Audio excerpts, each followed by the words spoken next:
Tonight we are learning Leilu Nishmat Avram ben Chaim Yehuda and Yecheskel ben Avraham.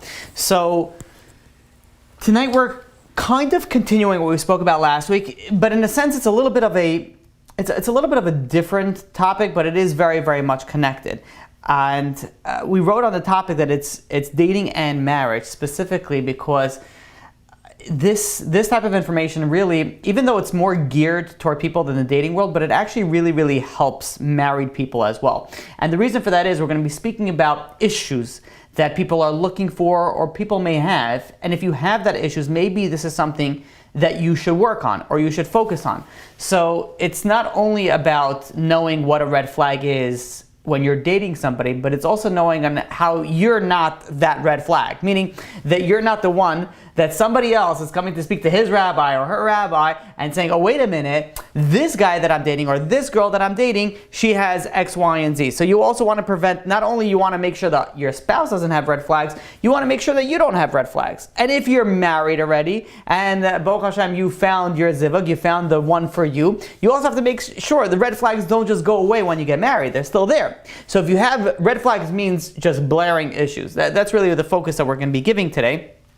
There are yellow flags, which is like there's like green, yellow, and red, right? But people usually focus on the red, not too much on the yellow. Definitely not on the green. Usually when things are good, no one asks the rabbi. No one speaks to the rabbi when things are going well. So when dealing with issues, whether it's yourself or whether with your potential spouse, your spouse, there is, I was going to say a fine line, but that's not the right word because it's a really wide line between someone who's not perfect and something that is bad. So there's a very big distinction that you have to make either when you're dating or when you're looking at your spouse. Is this something that is just outright bad, horrific, horrendous, something that I have to run the other way, or is it something that's not perfect? The way people go, unfortunately, well, the way some people go is that they have a list of things that they want. And they want, many feel that they would require, maybe that's a better word, all of the things that they want or need in a partner to be checked off before they find the right partner. And sometimes that is true. Sometimes they have 3-4 things, and those are great things. And we'll speak about some of the important things. They think that this is the top of things, and this is what I need in my partner, and they're really right. They really need it. But then you have other people who may have 40 things, or maybe even 4 things, but those things are not as important. Those not as important, meaning that it's not something that must be, but they think in their mind that it needs to be. So it's really, really important to realize what is something that is an outright problem, an issue, or what is something that is not perfect. When people look, a lot of times the good thing, the amazing thing about shidduch dating is that you're able to see on paper, doesn't have to be on paper, but you're able to really use your intellectual capabilities and intellectual abilities and try to figure out, is this match right for me? So sometimes on paper, it's perfect. I can't tell you how many people have been, are dating a guy or a guy's dating a girl, and it says, on paper, it's perfect. But when we come out to the date, it's terrible. It can't go worse. Everything that goes wrong does go wrong. And sometimes the person, on paper, it's the most opposite end of the spectrum. You would never ever think to put them together, but when they're together, it just works. So the thing that we have to remember is that when we're looking at the paper, just because the paper is perfect or is not perfect, doesn't mean that we should judge based off that. Yes, that would give us an inclination to go to one way over the other way, that is for sure. But to judge the person only on paper is a very, very big problem. And in fact, sometimes the things that we want on paper, the requirements that we have in our spouse, the things that we think we need, is maybe the things that we don't actually need. And we'll prove it very, very shortly, or maybe not so shortly, but we'll prove it soon, how sometimes we're wrong in what we think that we need. And sometimes what we look at a spouse, or we look at a potential spouse, what they're lacking is actually the most perfect thing for us. Now, whenever I speak about this topic, I always come back to this amazing, Torah from in Beit that I always come back to it. It's so beautiful, and it makes so much sense, especially when you're dealing with this topic. And that is when you look at the creation of the world. The creation, if you really analyze the way that HaKadosh Baruch Hu created the world, it seems like there was a lot of mistakes, so to speak. Of course it wasn't, but so to speak, it looked like it happened. For example, the first, HaKadosh Baruch Hu put the Or HaGanuz. Or HaGanuz was a special light. And this light, we spoke about this multiple times, we're not going to get too much into it, but the Or HaGanuz is a special light. And HaKadosh Baruch Hu kept it for about 36 hours. For 36 hours. And then HaKadosh Baruch Hu went and he hid it. Why did he hid it? Because the wicked, evil people, they would be able to go and prosper from it. So HaKadosh Baruch Hu went and he hid it. So first God made a special light, and then God decided, no, the special light is not good, and he took it away. So wait a minute. Why did he put it there? Should have just taken it away to the beginning. Then you look at the second day. The second day, it doesn't say that it was good in the second day. All the other days it said it was good, second day it doesn't. Why? Because there was a division. The upper waters and the lower waters were divided. Meaning there was sort of like in the spiritual realm, there was a connection between this world and heaven. The second day, this was separated. So because it was separated, it doesn't say that it was good. Meaning that, so something is wrong over here. Why didn't it say that it was good? Third day, let's go into day number 3. The Pasuk tells us that HaKadosh Baruch Hu went and he told, and it says in the Pasuk, in the first chapter, the 11th Pasuk, Pasuk Yud Aleph, it says, Vayomer Elokim, and God said, Tache haaretz deshe, esef mazri azara, etz pri oseh pri. The way that it was supposed to be was that the bark of a tree would taste like the fruit of the tree. And we know, it didn't happen that way. The tree's bark doesn't taste like a tree, except for the esrog. Esrog is the only tree that actually, the bark tastes like it. But the fruit does not taste like the bark. It was all supposed to be like that. The question that we answered, we spoke about this before, how is it possible trees, and whatever, we're not going to get into the details of it, but we'll see over here that God, so to speak, wanted something, but that didn't happen. There was a division. God didn't create the world divided. He created the world connected, and then he divided it. There was a light. Then God removed the light. You look at this is what we're dealing with the first 3 days. The fourth day, we know that there was the creation of the luminaries, the creation of the sun and the moon. And the Pasuk tells us that God created Shnei HaMeorot HaGdolim, 2 great luminaries, 2 great lights. And what happened? We know what happened is that the moon, the angel of the moon, so to speak, went and started complaining. He says, how could there be 2 rulers? How could there be 2 great lights? So what happened was at the end, the moon got punished and the moon was diminished, meaning that the moon's light now is not its own light, it's only a reflection of the sun. So God created something and it seems like everything is falling apart. Day 1, the light. Day 2, the division. Day 3, the trees. Day 4, the star, the sun and the moon. Like, what's going on over here? But you look at it all the way at the end of the creation, it says that Vayar Elokim et kol asher asah, God went and he looked at everything that he created, V'hinei tov me'od, and it's very good. Everything was very good. You think about it also. The evil inclination. It seems like it's a bad thing. Why do we need a Satan? Why do we need an evil inclination? Let us all just be a utopian society where everybody's just always inherently good. Why do we need the evil inclination? And the answer is that even though the evil inclination is bad and it's in its name, it's evil, it's in there, still in its creation, it's a good thing. Why? Because with the evil inclination, you have the ability to have free will.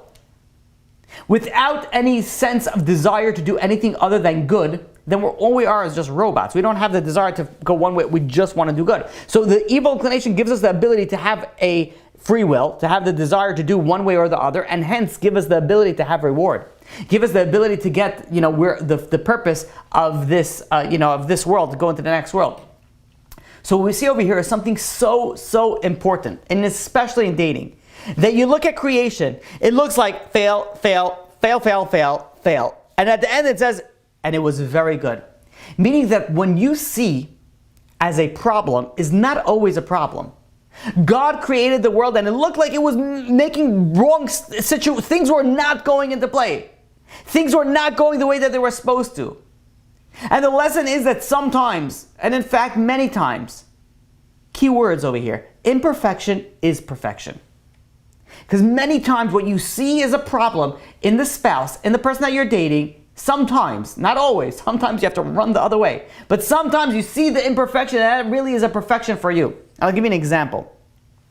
You look at, for example, at beauty. Beauty, you don't want to be so perfect.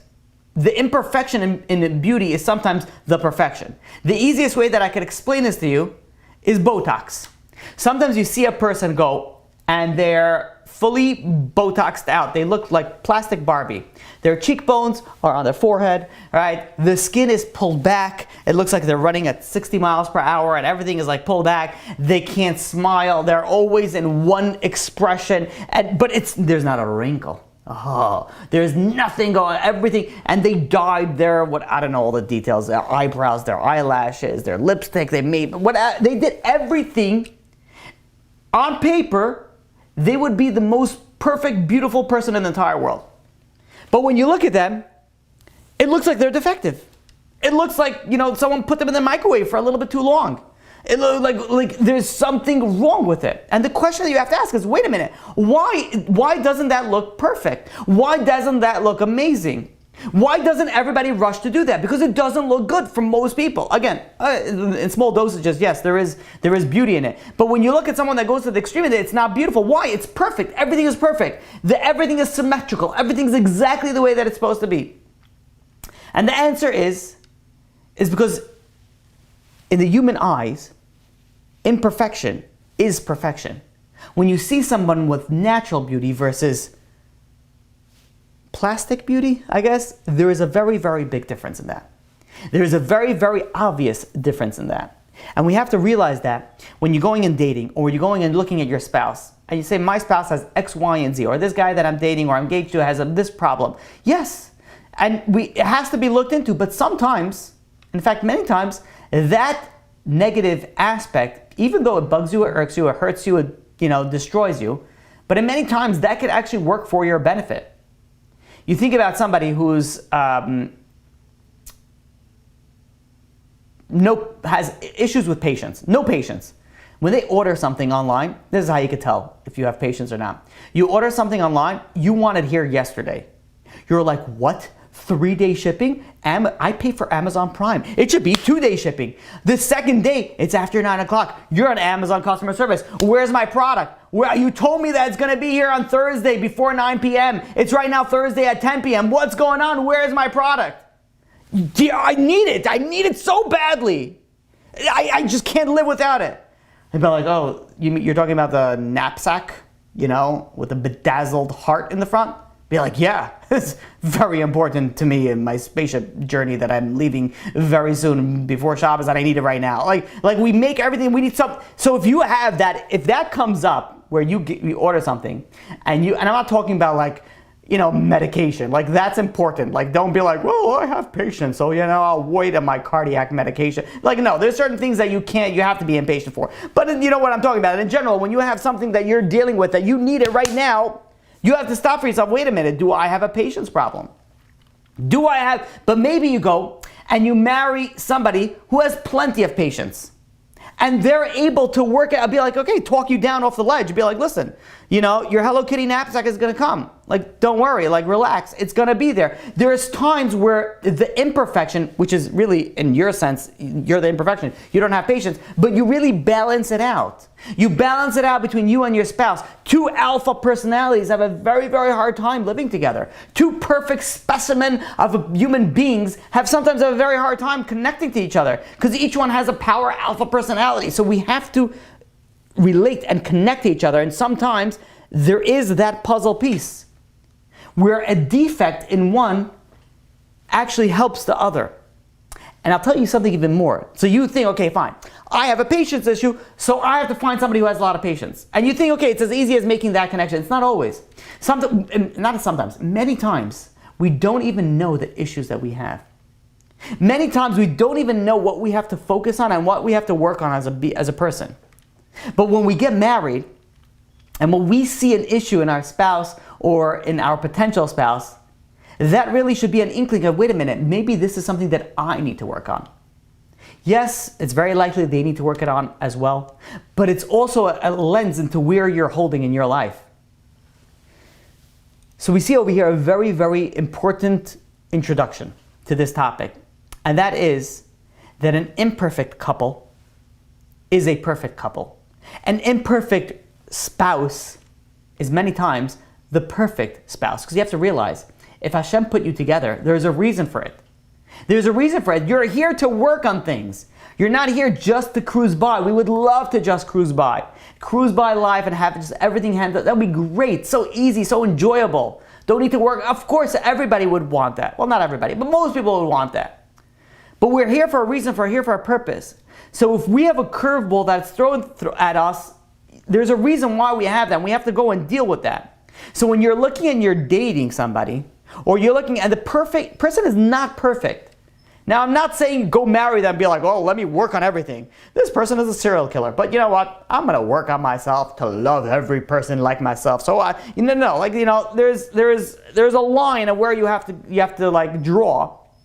But just because someone's not perfect, just because someone doesn't check off everything on your list, it doesn't mean that they're not perfect for you.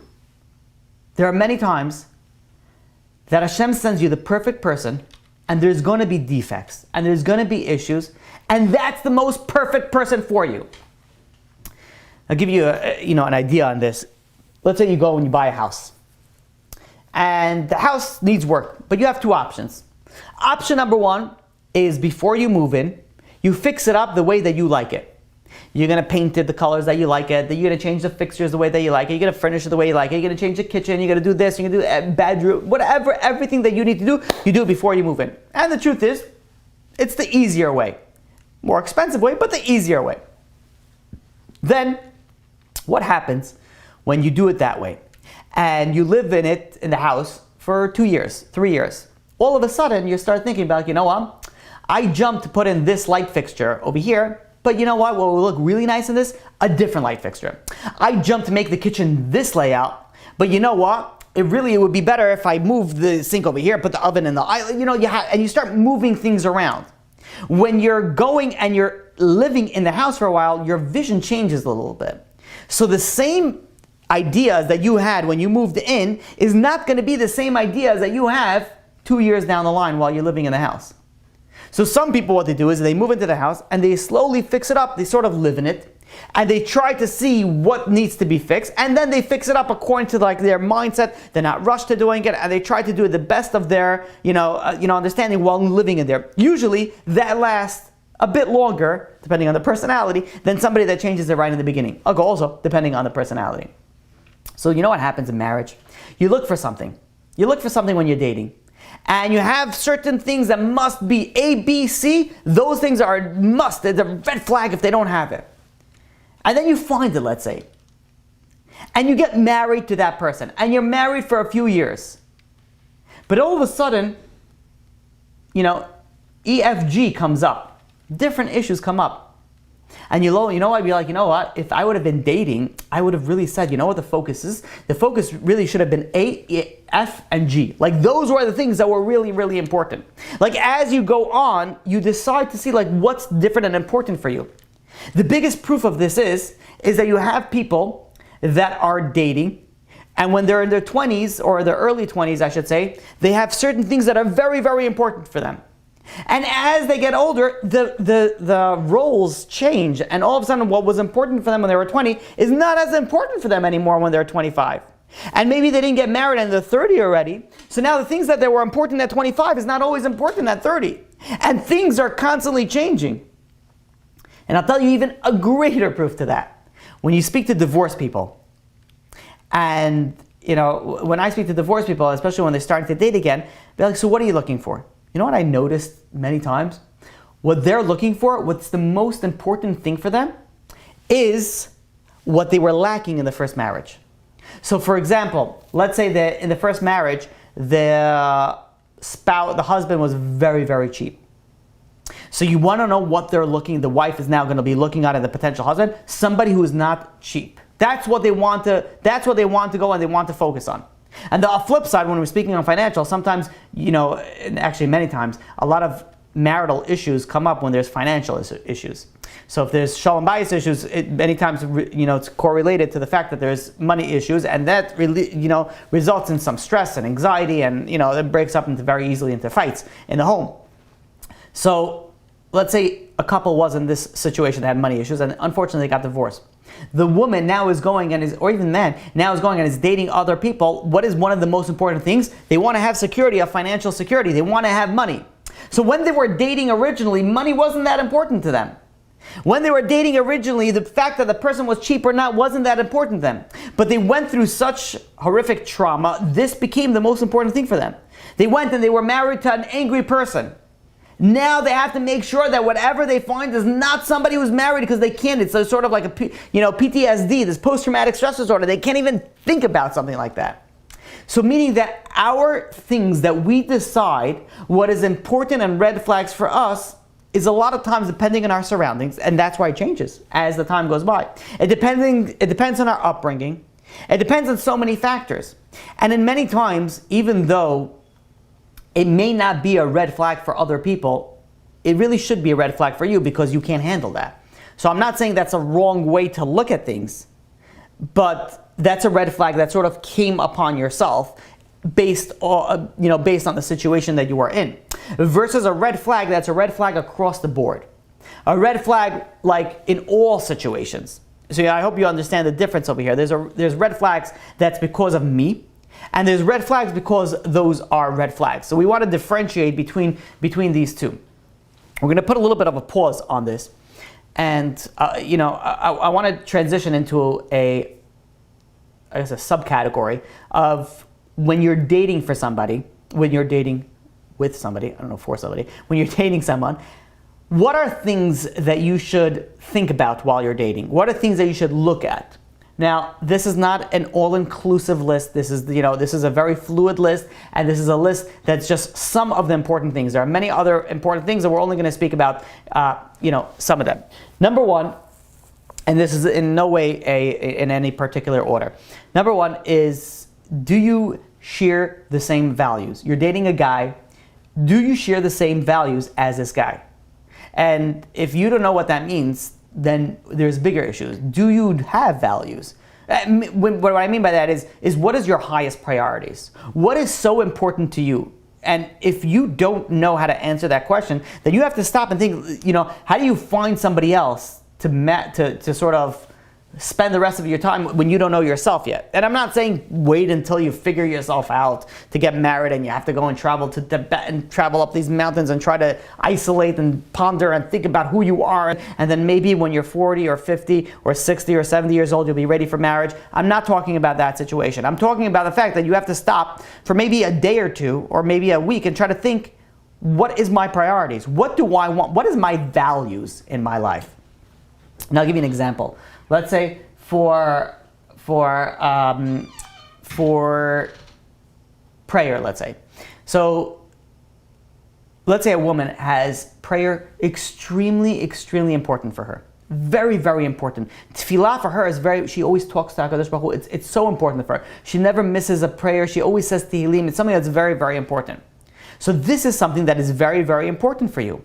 So if it's very, very important for you, you want to make sure that it's also important for your potential spouse. You want to make sure you have that same value. Because what happens is if it's so important for you, you're waking up at Vasikin, you're waking up at sunrise, and you're going and you're praying, and meanwhile your husband is snoring and snoozing, and he wakes up at 10 o'clock and maybe he prays in the closet for like 5 minutes, then he runs out. That's going to be a big issue. So you want to know what's your value, what's your highest priority. Do you share those priorities?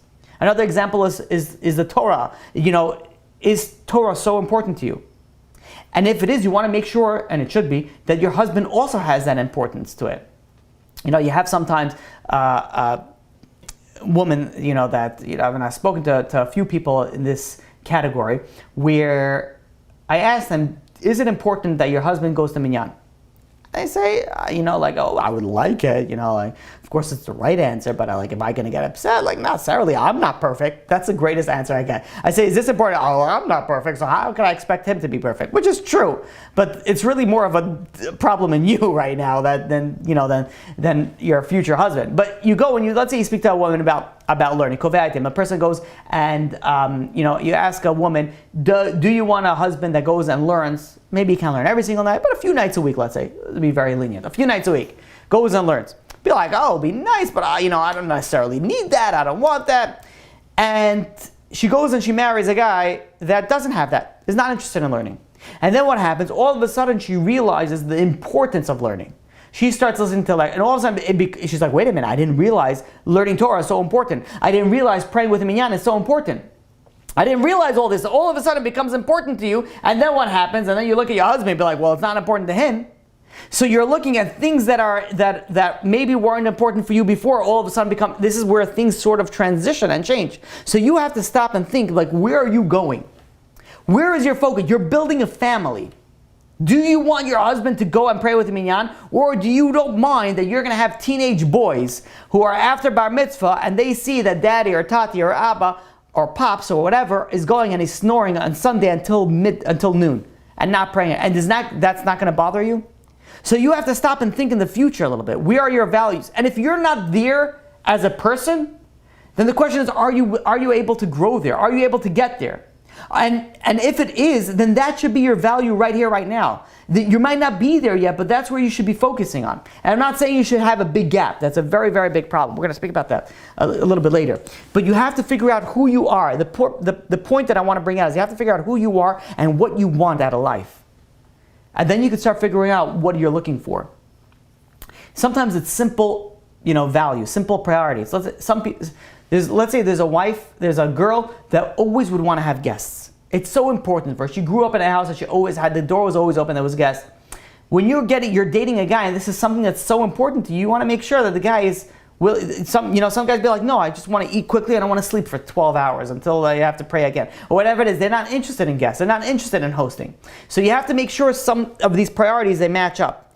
Now that being said, you also have to realize that some of the priorities are really priorities and some of them is not really so it could be a priority where you are right now, but you have to think, is this really a priority?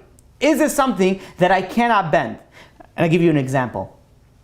Let's say somebody goes, you go to a girl says, you know what's important to me? I love traveling. I want to travel the world. I want to take a ship and sail it around the world, and I want to fly around the world, and I want to go to outer space. I want to see everything and in different, universes, just wants to travel all the time. And that's great, and that's, majority of people would always love to do that. I'd be like, I'm only going to go and marry a guy who loves to travel. You know how long that you're going to be able, unless you're marrying a multimillionaire, a multi-billionaire, you're going to end up being able to travel for the first few years, but once you have a family, where you're going to start picking everybody up and traveling to Switzerland and going to Europe, and if it is, it's going to be very rare. So it's a priority. Yes, in a sense it is a priority, but it's a short-term priority. You're not going to be able to go and travel every single year for vacations. Maybe you're going to be able to do that first year, but you're not going to be able to do that. So how much of a strong priority is that?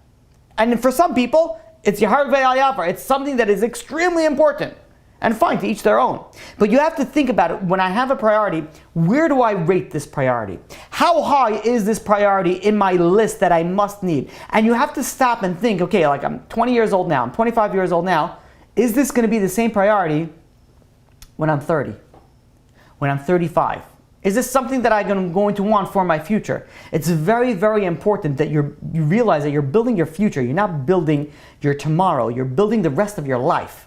So you have to realize not only what I want my priority right now, what do I want my priority for the future? Another good question that you have to think about and ask and look at a potential spouse is, how are you going to raise children? Now, the way that people usually do ask this question will be do you want to send them to yeshiva? Which, depending on what type of person you're dating. And the other question usually that goes up, do you want to have a TV in the house? But that's not those are big questions, yes, but that's not where you have to go and focus. How are you going to raise your children? Are you going to go out with them? Do you want to have a relationship with them? Are you going to go and you're going to do a homework with them? Are you going to make sure, what is going to be important for you? What type of schools do you want? What type of upbringing? You have to go into are you going to let your children watch YouTube? Are you going to let your children go on certain, where are you, again, you don't ask this on the first date, all right? Because if somebody asks on the first date, then the other guy is going to go running, and rightfully so. But as it gets closer to marriage, these are important values that you have to think about the future. Where am I going to be in 15 years, and what do I want my life to be like? does this man or does this woman is that going to connect? The next thing is also very important, is spiritual growth. There are some people that are very happy where they are. And the problem, the hard part of finding this is that you ask anybody, again, the question that is asked is so superficial. Do you want to grow spiritually? Oh, of course. I'm always growing spiritually. I always want to expand my horizon. But that's what people just say. Like, does somebody really want to grow?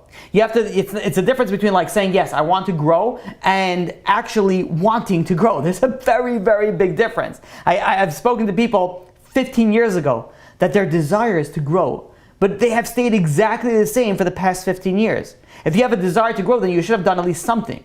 So you want to know how you're able to differentiate, to say if the person really wants to grow, are they growing right now? Are they going, or are they happy where they are and says, this is me, take it or leave it? So it's important for you, the spiritual level of spiritual growth, look at how they're going. And how do you know if they're growing? Are they going to pray with a minyan? Are they going and they're learning? This is the most important part probably for growth. Are they learning? Because how are you going to grow if you don't learn? You have to know what to grow. You have to know what to go and to work on. This is where learning is so important. So are they going, and do they have that value of growth? Do you have the value of growth? In the past 3 years, what have you grown in? What have you changed in? Yes, we're humans and sometimes we fall, but did you grow? Are you going in an upward trajectory or are you going downwards? You have to figure out where you are. Again, these questions are very important to look at a potential spouse, but it's also very important for you to look at yourself. Another thing that is surprisingly important is where you want to live. Like, I remember I had a student way back where they wanted to make an aliyah. It was like a must for them. So it would make no sense for them to date somebody who have no interest in moving to Israel. If that is one of the great, and in fact it was such a big thing that it was the first thing that they required. They're like, the first thing that I want to make sure that this person is willing to go and make aliyah, go move to Israel. I want to move to Israel. So it's some things that are so important, you have to make sure that correlates. But not always does it work out when you ask all the questions and you try to figure out. And I'll give you an example. There was once a person that came from a family that didn't have a lot of money, and the family they looked at every penny. Like, you had to buy the cucumbers from one store, and then you had to go to another store to buy the bread, and then to buy the meats you have to go to the freezer section in another store, and they had every cent they had to go, and you drive 6,000 miles to get 10 cents gas cheaper. Everything was penny. And this girl grew up in this house, and she's like, I can't stand it. She's like, I want somebody that doesn't have that penny. And they had to pinch every cent. Why? Because they didn't have money. So she decides that she is going to go and she's going to marry somebody who has money. So she ended up marrying someone who was a professional, went to college, has a degree, got a job, and works at that job. And she thought, okay, it was a very well-to-do job. I don't remember if it was a lawyer, a doctor, something like that. And she said, okay, now I found somebody who had money. I don't have to live this way anymore. It turns out that this guy ended up being cheaper than her family. He had the money. It was in the bank, but he was cheaper than than she had growing up. So many times we go and we have things that are very, very important for us, and we check them off the list. But then what happens? It turns out that it didn't work out. And other times there are things that are very, very important on our list, and it doesn't check out when we're dating. And then we get married, and everything starts checking out. Now at this point, where you're probably holding is super confused. Because I just told you there are so many things that you should look at. And then I told you it doesn't mean that you're going to find it. And even sometimes you'll find something that is negative and it's going to end up turning positive. And the reason why I'm bouncing back and forth is because you really have to be fluid in what you're looking at. Yes, we have to do our due diligence. Yes, we have to do our research. And yes, we have to do the best ability that we have to look at in a potential spouse. But just because someone is lacking in something, and you have to really think about it. It's not something I'd be like, okay, well, we've been dating for a year or 6 months or 6 weeks, or wherever it is, and let's just get married because hopefully it will work out. No. You have to do your ishtadlut. You have to do the effort and the work in there. But at the end of the day, you have to realize that things can swing either way. We have to realize that we're not in a control of our destiny. We have the ability to go, and we have the free will to choose, and free will to decide, and free will. We have everything, and we have to utilize that. But at the end of the day, we have to realize that it's all from HaKadosh Baruch Hu. Everything, things could flip out on its side. That being said, these are things that are very important, and you have to focus, and you have to look at, and you have to work on it if you're lacking at it. But when you're dating somebody and there's issues in these areas, I can't tell you how strongly I could recommend speak to somebody else. Speak to somebody else that's in this department. Whether it's a marriage counselor, a rabbi, a therapist, even a parent. Speak to somebody who has a mentor. Let's leave it at that. Speak to that mentor. Be like, okay, this is what I want. This is where he's holding. What do you think? Where am I? What should I do? We have to be very, very fluid, but we also have to be very, very intellectual. And it's a very, very fine balance, because we're not dealing with something that's black and white. We're dealing with a human being which is so many shades of gray. And every color in the rainbow. There's so many different aspects to look at. Okay, now, when looking at someone, when trying to figure out what you want in that person, and you find a person that you're dating, and things are going good, and you find some issues, and you will find some issues. If you don't find some issues, that's probably a problem. Everybody has issues. So even though they have issues, you have to figure out how much of a problem are those issues. And this is where you have to sort of separate the concept of being picky versus being choosy. Picky people, it's a very, very hard road. And I'll give you an example. Let's say you want somebody who's the best looking, has the most money, is very funny, happy, makes me laugh, makes me cry when I there's a whole list of things that they could possibly do. It could be literally he is a CEO of the largest company. He's also a Rosh Hashiva. He's also a Shadchan on whatever between 9 and 9:01 because he's so busy. And he also does chesed because he feeds the homeless. He also builds homes for the homeless. And then he goes and he has a Fortune 500 company. He gives shiurim every single night. He also spends time with me every single night. He is the most attractive person in the world. He has the greatest midos in the world. And the list just goes on and on. And be like, this is what I want. Is it so much to ask for? It's only gazillion things that I want. Is that, really can't, why am I not married, God? Why am I not married? What am I asking for? All I'm asking for is a Rosh Hashiva who's a CEO, who's a multi-millionaire, who spends all the time with me, he's very good looking, and he's very healthy, and he's the best person in the world. What is it that much to ask for? I prayed 2 years ago the whole Tehillim one time. I think I said every other word. I'm such a good person. Why can't I get it? So we have all our list of what we want. And it's very important to know what you want. And I'll tell you even furthermore, you want to go and you want to purchase something. So there's two types of people. Now it's all online shopping. But back in the day when people actually went to visit the brick and mortar stores, you walk into a store. If you know exactly what you want, your shopping experience is very simple. You go over to the guy who's working there and be like, excuse me, where do you have X, Y, and Z size A, B, C, whatever it is, and where do you have it? They direct you, you go, you pick it up, you go to the cash register, it says, ring me up please, and you're out the door. Done. You know what you want, you went, you got it, done. Then you have somebody else walks in the store, looks at the lighting, then they look at the shelves, and then they start looking through the entire rack, and then they look through it again, because they were spacing out the first time. Then they look through it again because they think maybe they missed something. And then they find something that they like. And then they have to figure out the size. And be like, 3 years ago, I don't know how women's size work. I know for some reason there's a 0 in there, which I don't know how. There's a negative, if I don't know, whatever it is. It makes a 0, whatever. They go and be like, okay, well 2 years ago, I was a size 2, B, C, whatever it is, I don't know. And now I'm a size 4, 6, 8. But maybe this, so you go and you start figuring out your size. 16 hours later, it's a 24-hour store. 16 hours, whatever, it's a story. You go and you try to figure out, then you put it on. Then you start asking everybody in the room, what do you think I look in this? I think it's good. I don't know.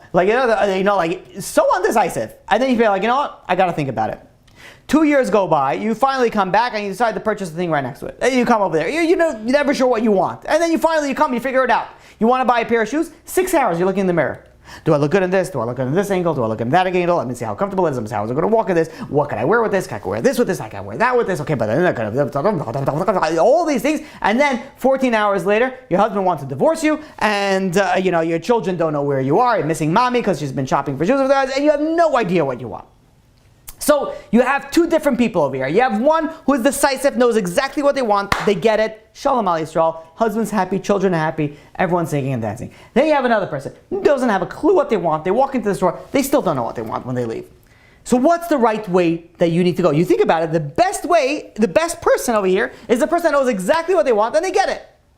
And the answer is no, not necessarily, not for dating. Well, for other things in life, yeah, it's probably good to have that personality. Because if you know exactly what you want in dating and be like, this is what I want, then you're not going to be happy until you find everything on your list. You have to have a list. You have to know what you want, but that list has to be a little bit fluid. You have to have some flexibility in it. You have to have some movement that you can have, okay, well, this is important, but this outweighs one another. And again, at the end of the day, if you're not sure, you have to go and find somebody to speak to, of course. But you have to have that flexibility. Now, things that is so important, that is across the board, that you need to look at is, if you ask me, one of the first things to look at is health, physically and mentally. Now, of course, if you're someone who is maybe, has some sort of physical issue or mental issue, or even if you're someone that is okay with it, then fine. Like I was speaking to someone recently that was dating somebody that had an issue, had a health issue. And I kept on going back and I kept on asking them, I'm like, are you sure you're okay? And they're like, yeah, I'm fine with it. I'm like, if that's the situation, then fine. But many people don't even bother thinking or looking about it. And in fact, when people go and people call me up as a reference, and they ask me this question, I usually tell them, thank you. Thank you for asking this question, because I don't get this question enough. I say, is this person mentally healthy? Like, this is so important. Why aren't people asking more of this question? Like, what? First question, do they have good midos? First of all, no one even knows what that means. Like, what good midos? Yeah, she smiles at it's a good midos. Yeah, she's nice. But that's not good midos. Like, what is, like, you think about it, like, I get this question all the time. The question that just, like, I didn't even know where to begin is I get a phone call, be like, hey, you're on the reference for, Mr. or Mrs. X, Y, and Z. Miss X, Y, and Z. Shouldn't be Mrs. That would be a problem. And he says, you're, for this particular person. And I'm like, yes, can I, what can I do for you? Can you tell me about them? I'm like, they have two eyes, ears, they like walking, I could tell you a lot about them. Can you tell me what you're looking for? And then maybe I could tell. Like, for one person, that would be good for a Rosh Yeshiva. For other person, that would be good for, somebody who sells drugs. I don't know. Like, there's two different people. Like, you have to go and you have to guide. Usually when I get that question, it's either it's a very smart question or it's a very dumb question. I'll tell you why. Because if someone calls me up and tells me, can you tell me about that person? The reason why it could be a dumb question is the person doesn't know what to ask. But the reason why it could be a very smart question is because everybody has something that sticks out.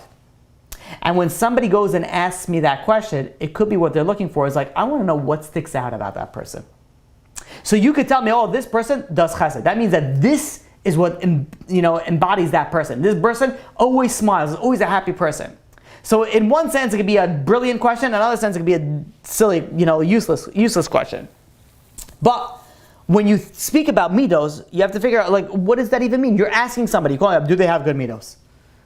Yeah, they didn't murder anybody in the past week, so they're pretty good midos. Yeah, they're very good. Like, what is good midos? Do they get angry? Are they a happy person? Are they sad a lot? Do they cry? Like, where, do they want to help? Like, and in fact, when you deal with midos, even though midos is so important, it's so important. In fact, and this is what we mentioned last week, I believe, that Rabbi Victor Miller says that the first question you should ask, even before midos, is, are they healthy? Before you even deal, because somebody can have good midos, but they're not healthy, so how are they going to be able to go and relate to you as a spouse? But when you think about good midos, that thing that comes up all the time, and it's really should be because it's super important, it's not about, do they have good midos, in school? Do they have good midos, which tells you a lot, but you want to know really where do you figure out that person? Do they have good midos at home? Do they have good midos when no one's watching? And how are you going to tell that? It's very, very difficult. But once you're dating somebody for a while and you go and you eat a meal at their house on Shabbat or whatever it is, you get to pick up on little nuances. There where you're slowly able to figure out the midos of a person. Okay, it's getting late. I don't want to make this into another class because we keep on stretching this out. So let's move on. Another important aspect to look at is the frumkeit level. I don't remember if I spoke about this last week. I spoke about it in a different class. Truth is, I don't remember if it was recorded. Maybe I didn't even record this thing. I can't tell you how important it is, the frumkeit level. I had a girl that one time came over to me. She was a student of mine for about 2-3 years. And she was dating a guy who I knew very, very well. And she asked me about him. And I said, I didn't recommend it. I was wrong because they ended up getting married. But in a sense, unfortunately, I was right where I didn't want to be right. They ended up getting married. And I told her, I said, listen, you're at a much higher level than him. I don't recommend it. I don't recommend it. It's easier to bring someone down than bring someone up. And they ended up getting married, and he brought her down, big time brought her down. And I wish I wouldn't be right in that, but obviously, they got married and they were supposed to get married, but there was a big sacrifice in the spiritual realm that happened because of that. So when you're dating somebody, you want to know how frum that person is. What's the lifestyle that they have? And I can't tell you how many times I see where you have great high level people, like spiritually high level. They go and they marry somebody slightly more modern, and they start pulling them down. And if let's say the guy is more modern, so the first few years the girl is strict where she was in seminary and in high school, but over time the skirt starts getting shorter, the hair starts getting revealed more, praying less, listening to lectures never, like this thing, English music starts to become part of the family tradition with the road trips and the kids now sing English music. It becomes, you could see the fall in it. I've literally seen that, and it's like crazy how, like, they probably don't realize it, but you could actually see the downfall in it. And it could go the other way also. A guy marries a woman that's more modern, and all of a sudden, minyan doesn't become so important, going to learn anymore doesn't become so important, and slowly, they really, lose where they were holding. And I can't tell you how important it is to realize, I always say you should marry more or less the same level, but if you could, slightly higher, just slightly higher, so you have something that you're growing with. So that's also a very, very important aspect is what's the frum level? What's a frumkeit level of this person that I'm dating? Another thing that's also very important is, does this person that you're dating, do they agree with you on your opinions? Now, they don't have to agree with anything. They don't have to be a yes man or yes girl. They don't have to go and say yes to everything. But do they argue on anything? I knew a guy who, this is back when I was single even, you couldn't even talk to him because everything he had to be right in. And sometimes it wasn't even an argument, but he had to just I don't know if it's a self-esteem issue, I don't know what it was, but it was something that was so bothered, like it was just like, I guess the word is annoying, I don't know, it's like they had to always be right. And because of that, they appeared very argumentative. They appeared that they always, discredited the other person. So if you're dating somebody and you give your opinion and all of a sudden he's like, well, no, I don't agree with that, and they're always arguing and everything you say, that is something that you really need to look into. And by the way, we're going to be speaking about all the things that you look into and call red flags or being picky.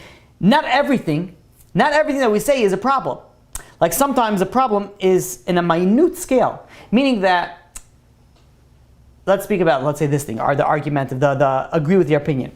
A person doesn't have to agree with everything that you say. That's only human, that there's some sort of disagreement, there's some sort of different opinions. After all, we each have our own personality, or each psychology, and we each have our own way that we see things. So we could be in agreement with disagreement with one another. That's not wrong. The frum lifestyle, maybe you're not on the same level. It's not wrong. Like a lot of these things can be a problem, but it could also not be a problem. So if everything is going great and there's a few issues that you're not sure about it, please speak to somebody. Please, because sometimes it's not so much of a problem. Sometimes it could be worked on. So keep these like red flags that some of them are orange, yellowish, but so these flags, some of them are not always so much problematic, because even anger, for example. I speak so strongly against anger. I said, if a guy, especially when I speak to the girls, if the guy is angry, run the other way. Run, really run, because it's so hard to deal with someone who's angry. But at the end of the day, many people get angry. Almost everybody gets angry. The real question is that, okay, they got angry, but how long does it last? What triggers them? Can they be appeased? There's so many nuances that you have to think of. So even if there's something that's a red flag, that's a red flag, but then you have to look into it, because sometimes a red flag is only in certain scenarios. But everything else is perfect. So even red flags, you have to really look into. You have to really say, okay, wait a minute, but is it a red flag or is it not? And because you're so much invested in it, it's very, very much advised that you go speak to somebody who's outside this emotional circle that you have between you and your potential spouse, and say, where do you think this is? And that will hopefully guide you a little bit. The next thing that you need to look at is, can you be open and honest with this person? You don't want to say this is the problem when you marry somebody, let's say, that is a much higher level than you, which is good and bad. But the bad part is, well, I don't know if it's good. Well, there is some issues with that. Like, you want to be open and honest. I had a person that I was speaking to that used to hide everything from his wife. And it was so bad. He was a good guy, but he had some issues. He had some desires and issues, and some of them weren't always the worst things, but he couldn't be open and honest with his wife. So he did it while hiding. Let's use a simple example. Let's say smoking. Let's say the girl hates smoking, but the guy needs to smoke. So he would smoke, and then he would just spray himself all the perfume, mouthwash, gum, and everything to try to avoid getting caught. You have to realize you're not marrying a mashgiach, you're not marrying your mother, you're marrying you have to be open and honest. So you have to think, do you feel comfortable being open and honest with this person? Now, you have to also realize this is not going to happen initially. The first date, you're not going to be like, well, let me tell you all my darkest, deepest secrets that, if people hear about it, they should be probably locked up for. You don't want to share just everything on. But as you're getting closer to engagement, do you feel like this is somebody that you could open up to? Do you feel that this is somebody that you could be honest to? And if you don't, if you feel like you can't be open and honest with this person, then that could be a red flag. That could be a flag. I don't know if it's a red, it could be a flag. But you have to ask yourself, before you make this into a red flag, you have to ask yourself, is the fact that I can't be open or honest his fault or my fault? Some people have a very hard time opening up. And that's fine in the beginning. But when you're married, do you still have a hard time opening up to your spouse? Do you still have a hard time going and talking to your spouse? Maybe that's your spouse's fault. Maybe that's your fault. But the first question that you have to ask, is it my fault? Maybe I don't have the personality that say, okay, you know what? Let me speak to my spouse. But maybe because I don't have a high self-esteem and I think they're going to look down on me, I feel like I can't open up. So really, it's not a red flag in them, it's a red flag in you. It's a red flag that's something that you have to work on. The next thing that you should look on is communication. Now, you have to be able to communicate, but I can't stress this enough. It doesn't have to be perfect, especially not in the beginning. Especially not in the beginning. Because in the beginning, you have to realize he's a guy, you're a girl. You're two different species. You're two different, like genders that think differently, work differently, emotions are different. The communication in the beginning may not be the best. But is it something that can be worked on? Is it something that can be focused on? Communication is so huge in marriage. It's so huge in marriage. And people automatically, they think, okay, I can't communicate, must be it's bad. Sometimes yes, but hold on, maybe it's not. Maybe it's something that we have to tweak a little bit. And there's many times when, people were dating and they were speaking to me and there was just a little bit tweak and it worked out. And sometimes it didn't. Sometimes the communication still. So there's different things that you have to really look at to see, is it red flag or is it not? Another very important thing that is unfortunately very much overlooked, this part. I don't know, this part very much, I guess people don't think about it too much, but it's so important. Is there respect? Do you respect him? Does he respect you? I don't know why people overlook this so much. It doesn't come on the radar. It's something that is so important. And you can really answer for yourself, do you look up to him? And if it's a guy, do you look up to her? Do you value her opinions? Is there respect of it? Respect is very, very important. And this leads us into the next one, which is something that's also extremely important and also not looked at. You only looked at usually when there's a problem. Do you trust this person? Is there a trust? And I'm not saying like sometimes people, and I'm only saying this, I say this often, maybe I shouldn't. I speak to a lot of people. Sometimes you meet people and you just don't trust them. There's a vibe that just comes off and you're like, no, I would not let them babysit. Not my children, not my money, not my, house. It's like, just no. Nuh-uh. And there's a lot to speak about that. Just because you don't trust the person's face doesn't mean that it's a problem. But when you're dating somebody, some of the things that trigger, this is really more, the example I'm going to give is more based on the guy or the girl. Oh, the truth is it could go both ways. Does the potential spouse constantly call you and be like, what you doing? Where are you? Who are you hanging out with? And after you hang out with somebody or you go out with your friends, where were you? What did you do? What did you talk about? So sometimes it's nice. Sometimes they just want to be like, want to be involved, and that's a good thing. And sometimes it's like, no, that's like a not only a trust issue, that's also a sort of a issue where there's going to be, what's the word I'm looking for? Oh, come on. Jealous? Not jealous, but close to that. Somebody who makes you do everything according to exactly what they want. Oh, this is going to bother me. We're going to come back to this because we're going to figure this out. Something like possessive, but the different... Controlling, thank you. Manipulator, controlling, thank you. This is why you need to give a class to people. Because I'm going to sit over here. I'm going to be, mumbling for about a half hour trying to figure out what the word is. Controlling. Thank you. This is the part where it could be, going on controlling, manipulating. This is something that and it's sometimes related to trust. So if somebody has a trust issue, if you don't trust that person, it's a big problem. That's a big problem if you don't trust that. I know somebody that was dating somebody. We're going to get married, but there was a trust issue. And it kept on going back to this trust issue, and they couldn't go forward with the marriage. They couldn't because there was a lack of trust. You can't date somebody and always think, okay, wait a minute, what are they doing now? Who are they with? What's going on?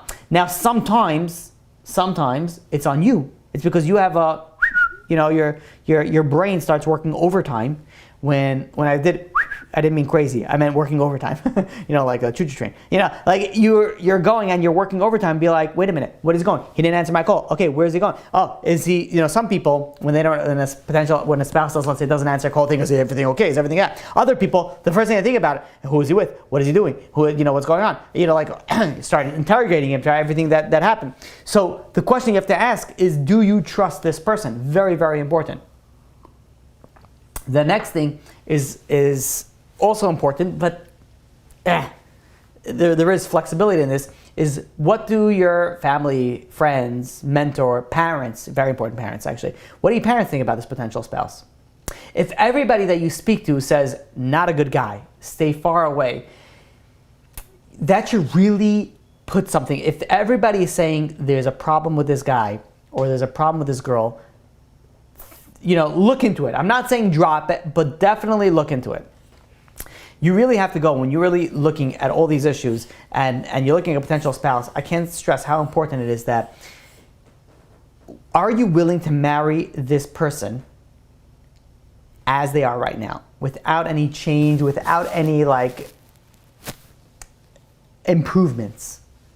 If you are willing to marry them as they are, package deal, then go for it. But if you're not willing, I'm not saying drop it, because many times it's a lacking in a person themselves is what they need to focus on. Many times you'll be like, you know what? No, I want him to be more outgoing, more bubbly, more blah, blah, blah, any other thing else that falls under the radar. And sometimes it's something that they really need to, and sometimes it's something that you have to focus on. And I don't know if you've been getting where I've been going with this past 2 classes. It's when you're dating somebody, it's not only about figuring out the other person and finding the other person, it's really about figuring out yourself and improving yourself and you becoming the perfect spouse. Another thing that you want to look at is, can that person compromise? Is the person flexible? Or is the person very rigid in everything that they want and it has to go their way? And you also have to think about yourself. Can you compromise? Are you willing to be flexible? Are you willing to go and say, okay, you know what, this is important for me, but you know what, I'm going to go and say, no, you know what, my husband wants this, my wife wants this, I'm able to go back. Another thing is, we're almost finished over here, is looks. Looks is very, very important. You have to be attracted to this person that you're marrying. I gave a whole class just on this topic, on looks. And I feel like it's nowadays it's very, very important. I used to say, and I'm only saying this based off what I speak to people, and I used to say this was really important for guys. But the more that I speak to people, the more it is in the female world as well. This is very, very important. And the reason why I'm saying it is because I speak to people and this is one of the things that they can't go through. And in fact, when somebody's about to get engaged, I ask them a few questions. I go through this, if they call me, I don't call anybody, I hear you're about to get engaged, let me ask you a few questions. If they call me and be like, about to get engaged, I always ask them a few questions. One of them is, how is it in the looks department? Or do you feel attracted to that person? And just based on the fact of what I've been dealing with, I see how important this is now. And in the olden days, maybe it used to be as important, but this is very, very important. But that being said, being very particular in looks is very, very important, but it's not always in the other person's hand, meaning it's not always that your spouse has to be the most beautiful person in the world. Sometimes it's you. When a person goes and they look at the entire world, and they're online in the magazines and they see all the most beautiful people in the entire world, people that work out for 12, 15, 20, 60 hours a day, and they go and they have these spa treatments and everything else, and they say, oh, that's what I want in a wife, or that's what I want in a husband. That becomes a problem, but it's not because of the lack of the husband. The husband is just a regular, normal, good-looking guy, or the girl is a very good-looking girl. But the problem is you. The problem is that you are going for expectations that are beyond reasonable, capabilities.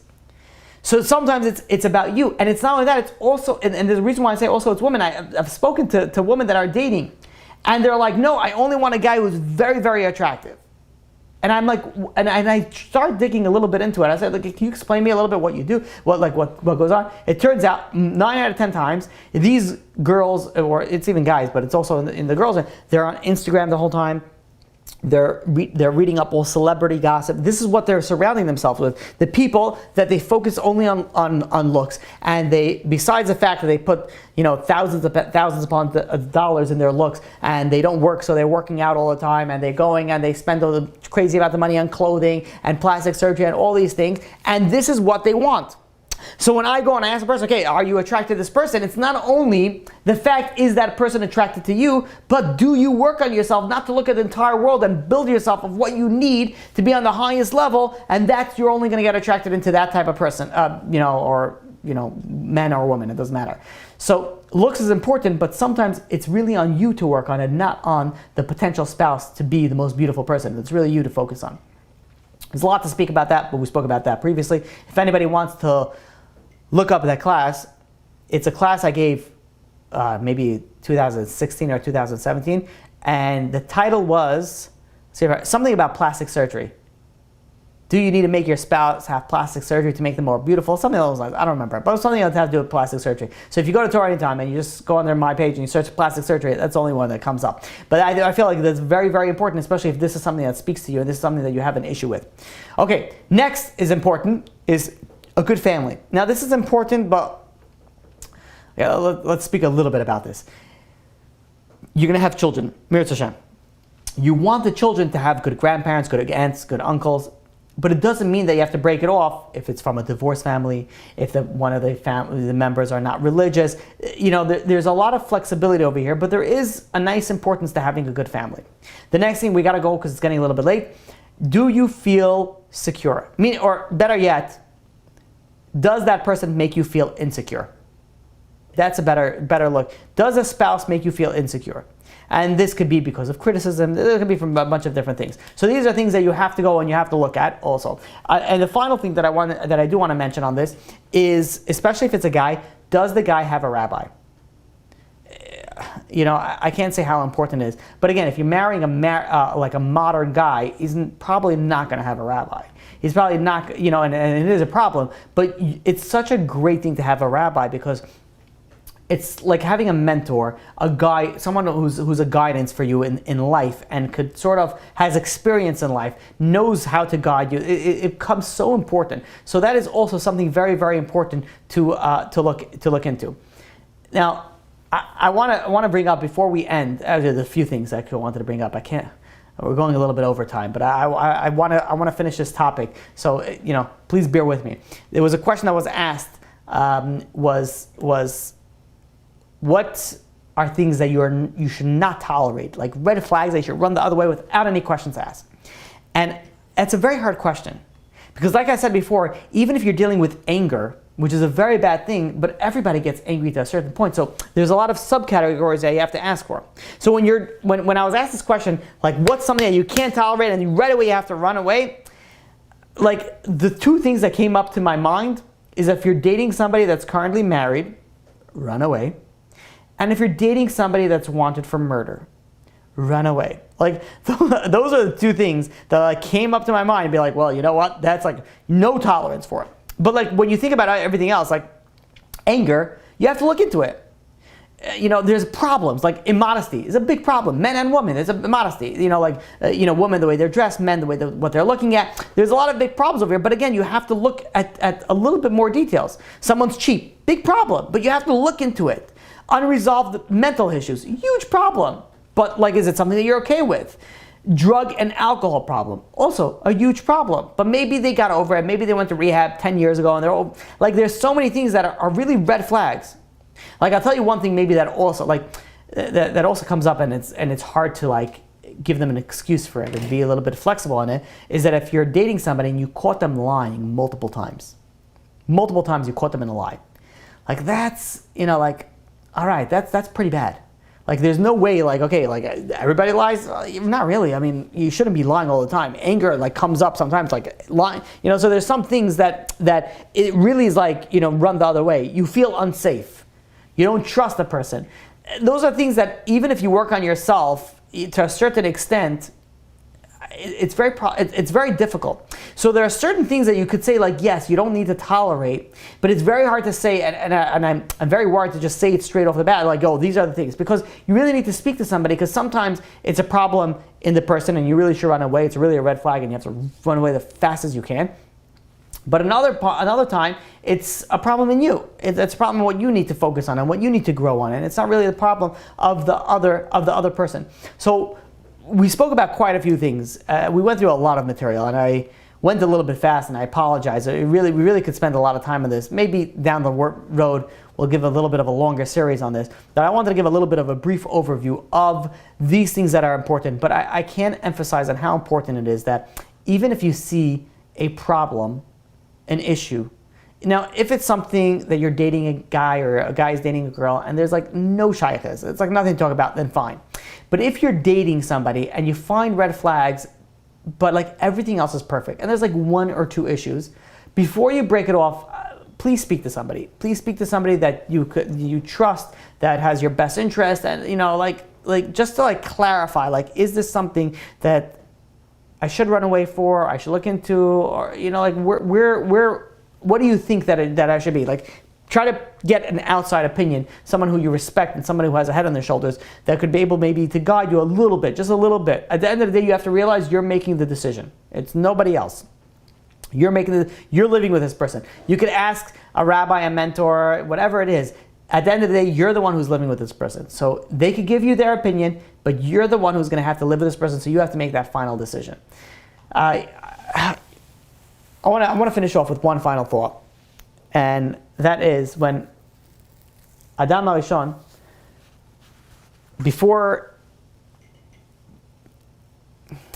depends on the midrashim. So let me rephrase this, because it really depends on the midrashim. What God did was God put all the animals in front of Adam HaRishon, and Adam named all the animals. And he saw that all the animals had a partner. And Adam didn't have a partner. Again, the Midrashim, he was, Adam and Chava, they were like sort of Siamese twins. We're not going to get into all the details on that, like, or the rib, or whatever. We're not going to get into all the information on that. But he saw that all the animals had a partner, and Adam wanted a partner also. He said, I didn't have a partner. And then HaKadosh Baruch Hu went and separated Adam and Chava, whatever, he created Adam and Chava, and now he had a partner. Well, the question is, wait a minute. Why is it that God went and waited till Adam had to go look at all the animals and saw they had a partner, and then all of a sudden, only afterwards, did God give Adam a partner? If Adam was supposed to have a partner, he should have had it in the beginning. Just like we started off the class, there's so many things that God created in the first day, second day, third day, fourth day that looked like should have been one way, and it went the other way.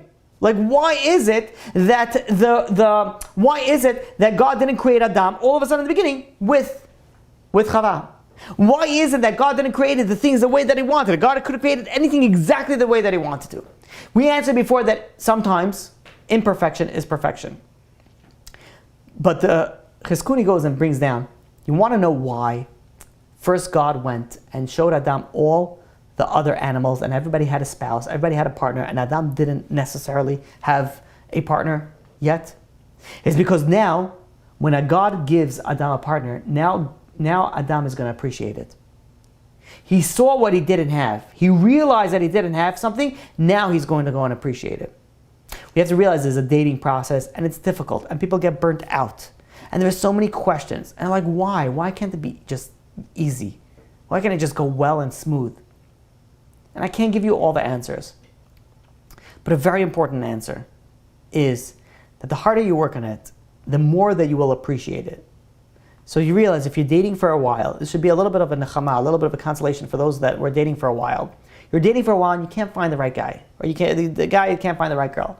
You have to realize that you worked so hard on something, you still can't. When you finally find it, your appreciation is going to go so through the roof, and you'll be able to have such an amazing relationship. But there's a big star, asterisk to that. And the asterisk is that sometimes you're dating for a while. And what happens is, instead of being more flexible, you become more picky, and more picky, and more picky. And you decide, I'm only going to be happy if I'm going to have everything that I want. In that case, even if you do finally find somebody, after all that hard work, but if they didn't match up to everything that you wanted to, because you were so picky, you had so many flags that you titled as red, and you colored as the darkest red possible, then even if you do find somebody, you're always going to find problems with them. So think, really, really ponder about this. Think, what is important to me? And not only what is important to me, but what is it that I have to focus on? And is it the focus on my spouse, or is it the focus on me? And like I said before, the most important piece of information that I could possibly give you on this topic is don't try to find the perfect one. Become the perfect one. And with that, we'll open up to questions. Okay. We have a question here. What are some red flags of a lack of respect in a relationship? Okay, this is a good question. So how do you see if someone respects you or doesn't respect you? So number one, you could, and this is not necessarily always have to correlate to respect, but this is just some thoughts to think about. They, you say something and they dismiss it. They're not interested in really in anything that you have to say. You say something and they argue very, very strong. If something is very important for you, they don't make it so important for them. They don't, it doesn't really bother them, so much. Another thing is that they speak down at you. They, make fun of you, or they speak down at you, and they even in a joking manner. Let's think, if we think about, anything else. You speak and they constantly interrupt. But again, a lot of these things are more of a fluid thing, but these are some ideas where there's something that there's lack of respect. Because I think about it, if you're speaking, no matter how of a great, personality you are, if you're speaking, all of a sudden the president of the United States comes in and starts talking to you, you're going to stop and you're going to listen for at least a second. You're going to listen. Why? Because there's a respect over there. So it has to be in a relation to a certain extent that has to also be that. These are just some things, but not always does it relate to lack of respect. Sometimes it could be, something else. There's, we're human, and there's so many different avenues that this can go. But these are some things that you can look at. Okay. Thank you for the kind words. Baruch Hashem, thank you for that. Okay, next question. How does one navigate the shidduch world when being branded picky by others, when in fact there are legitimate and major red flags? For example, I was offered a shidduch whereby the guy wrote on his resume that he had never been married, nor did he have any children. Upon further investigation, I discovered he had not only been married before to a non-Jewish woman, but also had 3 kids. When this was brought to the shadchan's attention, they were dismissive and not at all receptive to this person's blatant lie, but actually took the guy's side and tried to make it like it wasn't a big deal. Find another shadchan. That's all I can tell you from that story. There's you are right in that. That is something that find another shadchan. If the shadchan is trying to manipulate and twist it to such an extent, there's no way that if you're okay, let's back this up a little bit because there's 2 parts of this question. Question number 1 is being branded as picky. Question number 2 is this situation. This situation, you are 100% right, and you should run the other way. When I said murderer or married, yeah, I would probably put this case also on that. So this will be 3 cases where I would say just go the other way. There is a big problem with that, because ultimately he just could have just avoided that information, but he went out of his way to say that it was. There's many problems with that. But there's another part of this question, and that is being branded picky by other people. If you're being branded as picky, then there's something that you really need to look at. Look at it yourself. It's not always. Sometimes you're really not. But being in the world that I'm in, and I don't say everybody's world, in the position that I am and the people that I speak to, and I can tell when people are picky. And sometimes I tell them straight out, you're being way too picky, you're not going to get married. It's a very, very big problem. Being picky is a huge, huge problem. But sometimes you need to be picky on certain things. And on other things, you have to be a little bit more flexible.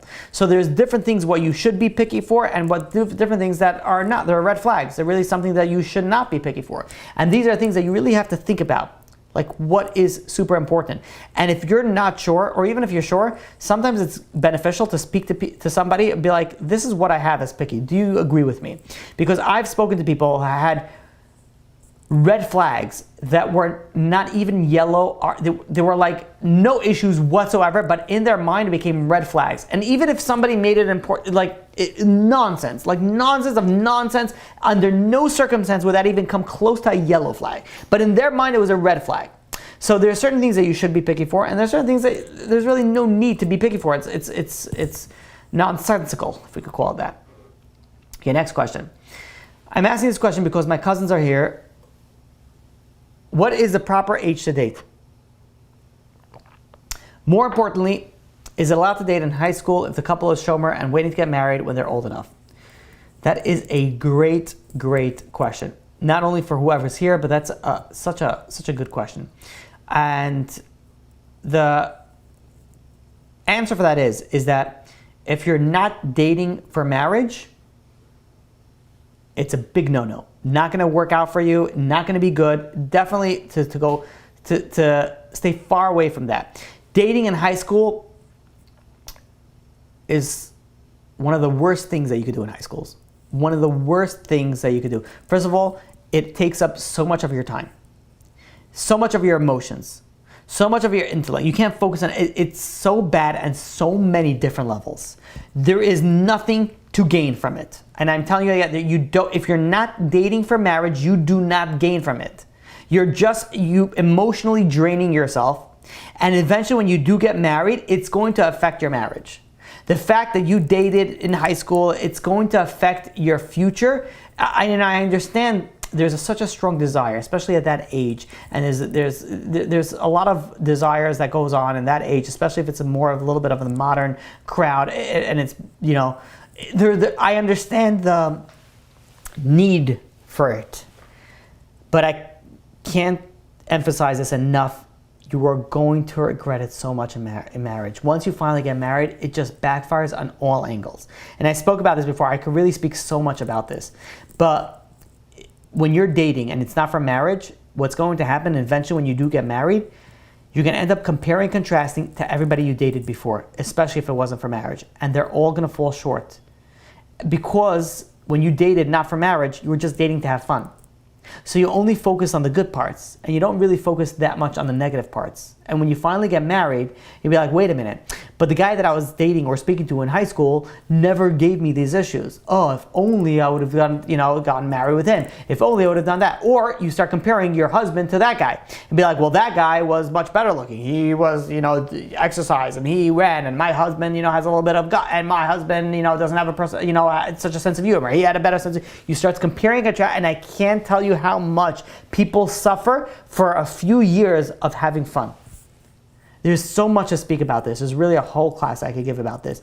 But all I can tell you in short, the biggest no-no that I can tell you, you're not going to gain anything from it. Even if you're shomer, like, oh, well, I'm going to marry this guy after seminary. And many times that does happen. But if it's really meant for you, you break up, and then when the time comes, you go and you look at, you're ready to get married, you ask a shotgun to go get involved. This is the guy, let's, take it when you're ready to get married. Okay. Next question is, hold on a second. Next question. What if a guy I'm dating refuses to get vaccinated? Is this a valid red flag?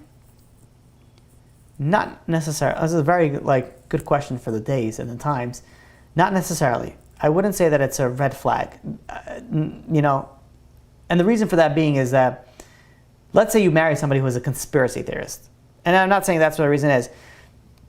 Can the marriage not work? I mean, okay, so they have some crazy ideas. All right, 9/11 was an inside job. The moon has never happened. The world is flat. Whatever it is. Like I said, they have some mishigas in it. Is that going to be a problem in your marriage? Not necessarily. So if your question is because vaccination is so important for you, and I wouldn't say it's a red flag. If you can't get past it, it's more a problem that you need to focus on yourself. Because a lot of people, even rabbis, that say you don't need to get vaccinated. I'm not saying you shouldn't get vaccinated. I'm not saying that's my opinion. My opinion was and always will be that you got to speak to your local doctor, and what the doctor says, of course, to the rabbi. We have Chaim Kanievsky that said that you should get vaccinated. But at the end of the day, if somebody doesn't want to get vaccinated, he has what to rely on. There's some doctors say they're better not to, and there's some rabbis that say it's better not to. So again, is it something that I would recommend? We're not getting into that. We spoke about that before. But is it's a what I would call it a red flag? Not necessarily. No. Next question. Okay. Is it true that when someone strongly doesn't want something in someone, that's what they end up attracting in that person? Because I feel like that's what's happening to the girl who strongly didn't want a cheap husband and then marrying a very cheap guy. So not necessarily. You mean because you're the last thing that you want, you end up finding the guy is the last thing that you want. It's not necessarily. Sometimes it happens because that's just the way that God wanted it to happen, and sometimes not. But I wouldn't say that it always happens like that. Okay, next question. If we should look for someone a bit higher religiously, doesn't that make us the person that is lower, and that can possibly negatively affect them? How do we balance levels? So that's a great question. I'm so happy you brought that question up. So the question is like this. I said you should look for somebody slightly higher than you. But then the question is that if the person is slightly higher than you, then you're the bad person, because you're the person that could bring the person down. So why do I say to go and look for someone slightly higher than you if you're the person that you may bring the other person down? And the reason that I say, and the reason why I say that is because if you're looking for someone slightly higher than you, then that's already your focus. Your focus is that you want somebody higher. And if you want somebody higher, that's a reason, because you want to grow higher. So if you want to grow and you want somebody then that level, then that generally 99% will work out. And I'm not saying you marry somebody way higher than you, but if you go slightly higher than you, that's where you want to be. So you'll respect that you don't want to bring the person down, you want to go up. But if it's something that you couldn't care less and you're doesn't matter, then yes, you have the ability to go and bring that person down. But if you're perceptive enough that this is what you're looking for, and you're looking for someone who's higher than you, then automatically you have that vision that you want to grow. And if you want to grow, then that should work out. Okay, the next thing was, what about not wanting to give kids MMR and other important shots that kids need? Okay, so this is another vaccination, topic. And again, if you want to ask me, my opinion, it's very important to get your kids vaccinated, and there's a reason why it's there, even though there are people that are against it. But the majority do say to get vaccinated. I'm not talking about the COVID vaccine. I'm talking about all the other vaccines. But let's say you don't want to get vaccinated. You don't want to vaccinate your kids. You did your research and you decide you don't want to vaccinate. And the other guy, says that you should be vaccinated. So you have to have that discussion. Many times, guys is not even on the radar, like vaccination. At the end of the day, they'll probably end up going whatever the wife wants. So I can't imagine this being a big issue. But if the guy is like so focused in the medical world and he's like, no, you must get vaccinated, and she is so focused on whatever it is that she's focused, no, you can't get vaccinated, it's something that you can never see eye to eye and you're always getting on fights in it, then yeah, maybe that does come up as a red flag, but that's your different opinions. Would I agree those are red flags? Absolutely not. Those are both issues that you would need to work on, but it comes up to a very important factor. Do you get your kids vaccinated or not? So at the end of the day, if you can't come to an agreement and it's something that's so comes into sort of fighting or disagreements, then that can be a red flag, yes. Okay, looks like that was the final question. Any other questions before we close it off for the night? Nope? Okay. Thank you all for joining. I have one quick question. Yes. Okay, so there's something that might be a red flag, and then there's something that, might be something that needs to be worked on, let's say communication. How long should you date, or what kind of progress should I be looking to see in terms of communication? If I see a guy who's not good at communication, at all, this is his first time dating or whatever it is, how much time should I give him? Because I feel like, let's say we would get engaged, it's kind of putting the engagement or the marriage on the fact of what if, maybe he'll get better, but if he doesn't, I'm going to be emotionally deprived. If he can't communicate, that's a problem. So at what point do I throw it away, even if he has everything else I want? Hashkafa is good. He's emotionally, I want to say emotionally healthy, but if a guy can't communicate, I don't think he's emotionally healthy. But let's say everything else is good except that one thing. How much time do you think is good to give that person to see change? And I communicate, listen, I see there's a problem. We need to communicate better. What do I do then? So the first thing that I would ask is, and you don't have to answer it because this is just a hypothetical question that I would ask the person to be like, how much do you feel you need to date? How many dates do you feel you need to go on before you get married? So for some people it's 10 dates, for some people it's 6 months, for other people it's 3 months, or whatever. Everybody has a different number. So if you're dating a guy, let's say, and let's just for argument's sake, you need 3 months. That you need to, again, whatever that correlates into dating. Some people could date, for 4 dates and they're fine and they're good and they're ready to go. Other people need to date 7,000 dates and they're not good. So depending on where you normally feel comfortable. So if you're dating, but let's try to generalize this. So let's say you're dating 10 dates and the communication is not working out. The guy is not communicating with you. The first thing that I would say is to speak to somebody, like a mentor. I don't know if a shadchan will be good, but maybe a shadchan will be good. But just somebody be like, listen, this is where we're holding. This is the communication issue. And I can't tell you, the reason why I say that is I can't tell you how many times guys and girls are just wired differently. And some guys are more attuned to communication and some guys are just oblivious. And sometimes it's just a fact of a shadchan telling them straight out of their face, hey, by the way, you got to be more communicative. And that's oh yeah, I should be. I thought she just has to figure out everything about my life without me saying anything. Just guys could be oblivious on it, and that's 1-2 sentences can just fix everything. So you have to go and see. That's why I would say to get advice of somebody else, because it depends on what the issue is. Because sometimes a girl would want the guy to be communicative and tell her everything that happened that day, and a guy is just not wired, and no guy really is wired that way. So, well, maybe I should say no guy. Most guys are not just wired in a certain way, and that might not be an issue. But another point, communication, where something's bothering him and he doesn't say anything, or it could be that just very awkward conversation, just can't get it together. That could be a red flag, and that could be an issue. So it depends. There's a subcategory into that. Where is the communication issues? Is it in normal day-to-day conversations? Is it in something that is just you want to be the person to be very communicative and they're just not meeting your needs of what you're looking for? So there's a lot of different nuances that you have to figure out. But you definitely should give it at least 7, 8, if everything else is great, 7, 8, even 10 dates to see what can work out. And as it's progressing and it's still not communicating, I would definitely speak to somebody and be like, this is where we're having the issue. Is there something that I can mention? Is it something that I should just run away? Is it something that I should work on? So it really depends. A lot of these topics and a lot of these issues and red flags, there are so many different nuances and subcategories that we have to delve into, because sometimes it's really a problem and other times it's really not a problem.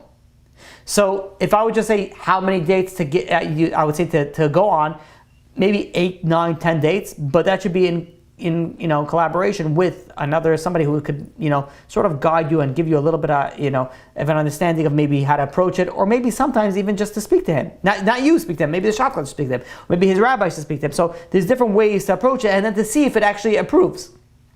If it does, it could be amazing. When somebody's working on something, they could be even better than somebody who was never even working. They were just naturally that way. So it really depends on on quite a few subcategories. Thank you so much. I appreciate it. You're welcome. Now, okay, we had another question over here. How can I try to return the relationships that I had before? It was mostly my fault. Okay, so this is actually something that I've dealt with quite before, quite with a few people, where somebody, let's say, I'm hoping this is your question, where somebody dated somebody and they broke it off and then they feel they made a mistake and they want to go back. So I don't know if that's your question, but if it isn't, please type it up to correct me, but I'll answer that question. And that is, sometimes you go and you date a guy or a guy's dating a girl and they break it off and then they start thinking about it, maybe I was wrong. Maybe I should really give the other guy a shot. And that's not wrong to think about that, and sometimes you should.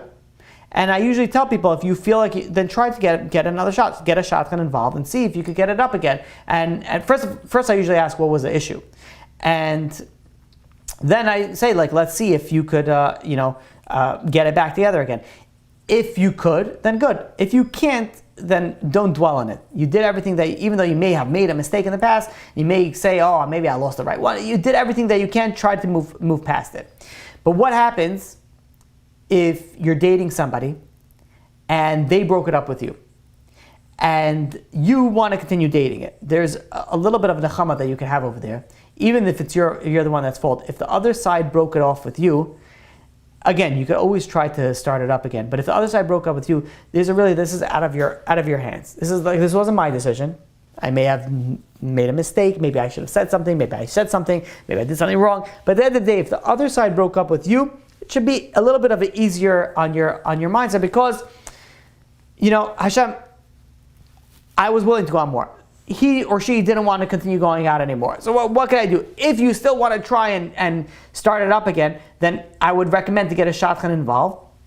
Explain the situation of where you messed up and why you feel you messed up and how you feel like you're better now. Let them have it and let them reach out to them again. Sometimes they will be willing to go out again. And I've had people that went out a few years in separation. They went out, let's say, when they were 21, and then 3 years go by, they end up going out with a guy again, same guy, 3-4 years later, and it happened to be they ended up, I know quite a few cases where they got actually married, and after that, and everything Baruch Hashem worked out. So I would say to reach out and see if you could have it started again. If you reach out and it doesn't, the guy still is like a solid no, don't try losing sleep over it. This is meant to be, and just move forward. What happens if a shotgun wasn't involved and you broke it up, you were dating and then you just broke it up? Then I would say to get the final thing, to get a shotgun, to get somebody, it doesn't have to be a shotgun, get somebody else involved. It's much easier that way. And it's, again, in some situations, maybe it's beneficial to reach out directly, but 9 out of 10 times, it really depends on the situation, but 9 out of 10 times, if a shotgun wasn't involved, get a shotgun involved. And say, listen, this is the situation, can you call him or can you call her? This is, would they be interested if, give the whole details to that. Okay, hope I answered that question. Any other questions before we close it off?